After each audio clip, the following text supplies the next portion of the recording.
నిజం గడప దాటేలోపు అబద్ధం ఊరంతా చుట్టి వస్తుందని నానుడి.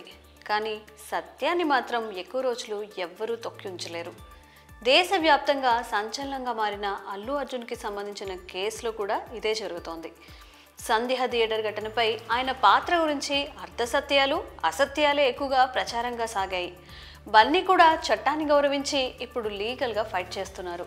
అయితే ఈ కేసు ఇంకా కోర్టు పరిధిలోనే ఉండగానే సంచలన వాస్తవాలు క్రమంగా బయటపడుతున్నాయి.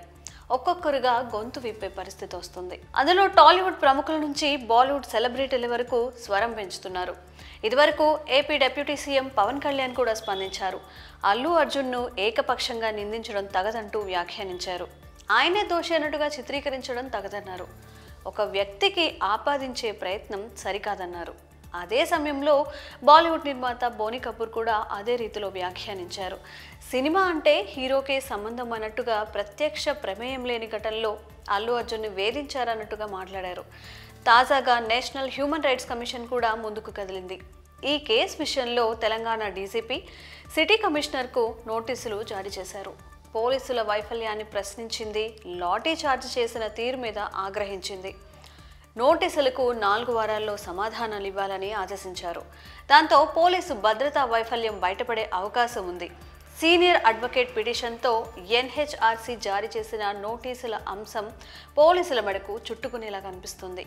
అయితే ఇప్పటి వరకు అల్లు అర్జున్ను బద్నాం చేస్తూ సాగించిన ప్రచారానికి ఈ తాజాగా పరిణామాలు ఫుల్ స్టాప్ పెడుతున్నాయి. అసలు వాస్తవాలు వెలుగులోకి వస్తున్నాయి.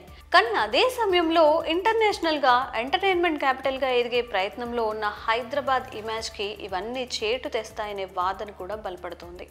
సినిమా ఇండస్ట్రీ హబ్గా మారుతున్న నగరంలో ఓ సెలబ్రిటీ మీద అతిగా ఫోకస్ చేసి మొత్తం నగరానికి చెడ్డ పేరు తీసుకొచ్చే ప్రయత్నం జరుగుతున్నట్టుగా భావిస్తున్నారు. అల్లు అర్జున్ ప్రత్యక్షంగా ప్రమేయం లేకపోయినా కేసును ఆయన మెడకు చుట్టాలనే యత్నంలో మొత్తం టాలీవుడ్లోనే అలజడి రాజేసిన తీరుని ప్రస్తావిస్తున్నారు. ఇలాంటి చర్యలు శ్రేయస్కరం కాదని, ప్రస్తుత పరిణామాలు తేటతెల్లం చేస్తున్న తరుణంలో యంత్రాంగం తీరు మార్చుకోవాల్సిన అవసరాన్ని చాటుతోంది. మరి ఈ విషయంలో మీ అభిప్రాయాన్ని కామెంట్స్ రూపంలో తెలియజేయండి.